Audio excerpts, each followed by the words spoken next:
बेहद उदास, नीरस और बेरंग सी इमारतें हैं कौशाम्बी की, जो उत्तर प्रदेश के गाज़ियाबाद ज़िले में पड़ता है।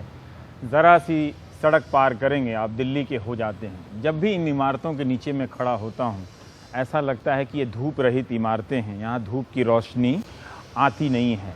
एक ख़ास किस्म की नीरसता यहाँ पर है। मगर यहीं पर रहने वाले एक शख्स ने राजनीति में ठीक ठाक हलचल मचा रखी है।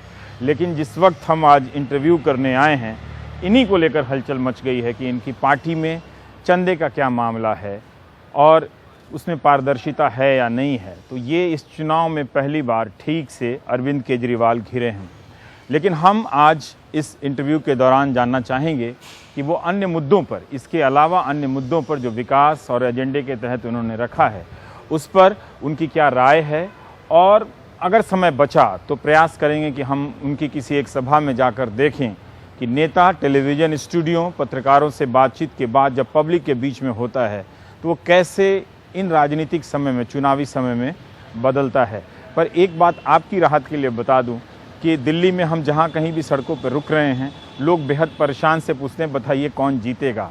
तो हम आपका ये तनाव समझ रहे हैं। फेसबुक और ट्विटर पर जिस तरह से आप फैंस बनकर एक दूसरे को पछाड़ने में लगे हैं, पछाड़ते रहिए, मगर किसी का फैंस मत बनिए। अगर आप फैंस बनेंगे तो सिर्फ दूसरे की नज़र आएगी, अपनी वाली नज़र नहीं आएगी।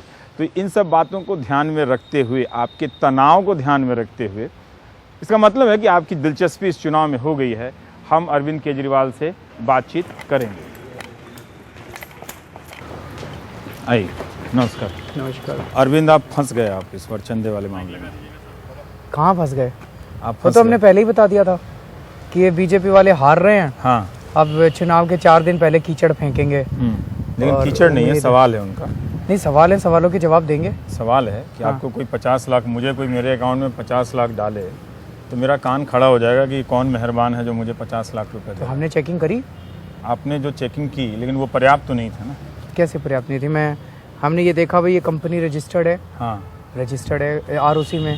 हमने ये देखा भी कंपनी इनकम टैक्स। कहाँ से देखते हैं कि कंपनी रजिस्टर्ड? आरओसी की वेबसाइट पे। जब वहाँ देखते हैं तो ये भी पता होगा कि वो उसका एड्रेस क्या है। तो हम एड्रेस पे नहीं जाते। हाँ, मतलब जो हमारा प्रोसीजर है वो बता देता हूँ। तो उसमें कोई लिस्ट निकलती है आरओसी की साइट पे कि ये कंपनी और ये रजिस्टर्ड है?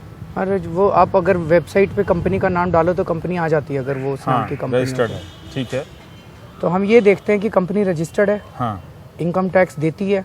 पैन नंबर है, पैन नंबर की कॉपी उनसे लेते हैं हम लोग। पैन नंबर की कॉपी है। सबसे इम्पोर्टेंट है चेक से पेमेंट। बैंक अकाउंट है। बैंक अकाउंट कोई भी खुलवाने जाता है तो बैंक वाले ढेर सारी चेकिंग करते हैं। तो बैंक ने अपनी चेकिंग कर रखी है, नो योर कस्टमर या कई सारी चेकिंग होती है। तो चेक से पेमेंट ले रहे हैं, वेबसाइट पे डाल दिया। मान लो हमारे मन में चोर होता, जो कह रहे हैं, कोई कह रहा है मैं चोर हूँ, फलाना हूँ, ढिमका हूँ।